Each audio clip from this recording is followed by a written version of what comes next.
Hi everyone, how's it going? Let me first start by introducing myself. My name is Brittney. Hi. Some people call me B, Brit, B-Dog. Really, it's a free-for-all, so call me what you choose. I'm your semi-more than average, at least my mom encourages me to think. And who am I kidding? I like to encourage myself to think the same. 21-year-old college student. Pizza-loving, pasta-loving, bread-loving, and, of course, people-loving girl who is taking time away from what has become the too comfortable and too familiar campus known as Province College to set out with the ultimate goal of traveling across the world to immerse myself in my fears, discomfort, and learning a new language. So where else would a 4-year Latin student who loves the idea of reading a dead language and not having to speak it because of the discomfort of attempting to portray and embody another culture decide to study abroad? Sevilla, Spain. Duh. Every day there's 1,000 things that somehow the plane touched down and it was showtime, essentially. I thought to myself, okay, it's happening. I'm doing this. This is going to be amazing. Some girl just said, "Que tal?" What does that even mean? Oh God, what did I get myself into? Fast forward 2 weeks of living in this Disneyland of a paradise. Spanish language courses are underway. I love my host family even though communication is minimal and mostly hand gestures and facial expressions. Everything's good. Everything's great. I have my friends ordering drinks for me.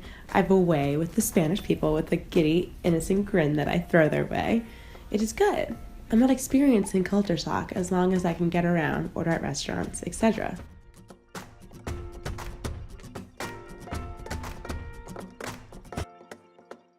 Walking around Sevilla, gathering what it really means to be a Sevillana, dressing fabulously from head to toe, making every day a day for fashion, sitting around a table filled with peers, laughing, smoking, which I'm still not a huge fan of, eating abnormally small meals, talking over each other, drinking, publicly displaying their affection towards one another, and living life at a slower pace. What are my thoughts? This place is so much better than America. I'm never leaving. Obviously, 5 months into living here, I deem that to be a true sentence. But having only been living in Sevilla for only 2 weeks, nah, girlfriend.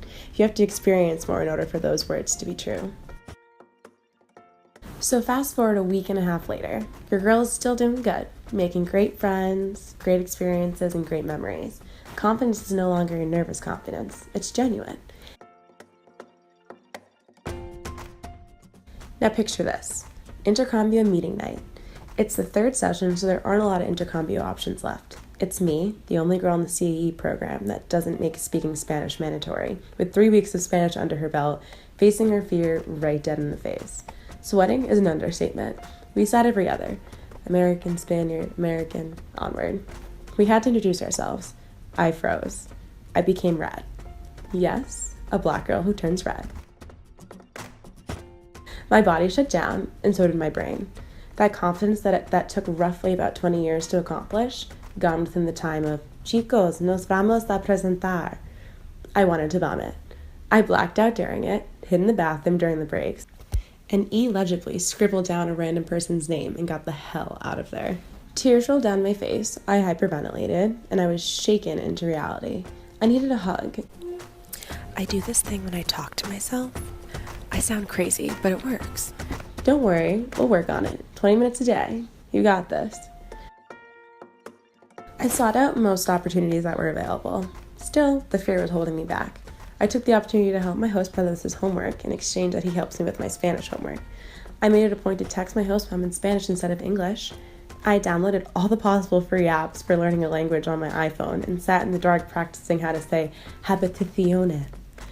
The steps taken were baby, but they demonstrated my growth towards tackling my stupid fear of learning a language. I learned about the power of language and the beauty of being able to communicate.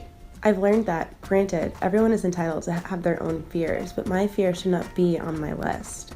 Learning a language is not something to be scared of, and instead it's something to be celebrated. By taking on the challenge of learning a new language, you're really taking the time to learn about someone else's culture. You're taking on the challenge of opening up your mind and challenging your own mindset. You learn to be patient with yourself as well as patience with the culture that you're immersed in. You've noticed things. You listen, you observe, you digest, you respond, if you can. Instead of allowing my breakdown to completely stop me from trying to immerse myself in the Spanish culture, I instead took the opportunity to notice the differences. and the similarities. I learned that no matter what culture you're a part of, you still give sass to your mom from my host sister. And I've noticed a difference in how my host mom deals with my host brother not eating his food versus how when I was growing up, my grandmother wouldn't let me leave the table if I didn't finish the last green bean on my plate.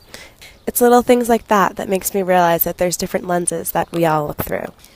There's a Spanish lens, there's an American lens, but the ultimate goal is finding the answer of what it really means to be interculturally competent. And I think the perfect way of finding that answer is learning a new language.